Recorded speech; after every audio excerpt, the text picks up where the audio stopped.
মহান শহীদ দিবস ও আন্তর্জাতিক মাতৃভাষা দিবস উপলক্ষে টঙ্গীবাড়িতে প্রথম প্রহরে ভাষা শহীদদের প্রতি শ্রদ্ধা নিবেদন করেছে টঙ্গীবাড়ি থানা পুলিশ।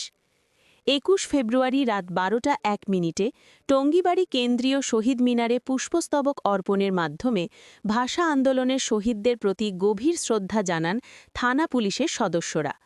এ সময় টঙ্গীবাড়ি থানার officer in charge Mohammad Monirul Haque W, OC তদন্ত কাজী মাসুদ সহ থানার অন্যান্য পুলিশ কর্মকর্তা ও সদস্যরা উপস্থিত ছিলেন। শ্রদ্ধা নিবেদন শেষে ভাষা শহীদদের আত্মার মাগফিরাত কামনা করে ১ মিনিট নীরবতা পালন করা হয়। ওসি জানান, ভাষা শহীদদের আত্মত্যাগ বাঙালি জাতির ইতিহাসে চিরস্মরণীয় হয়ে থাকবে এবং মাতৃভাষার মর্যাদা রক্ষায় সবাইকে ঐক্যবদ্ধভাবে কাজ করতে হবে।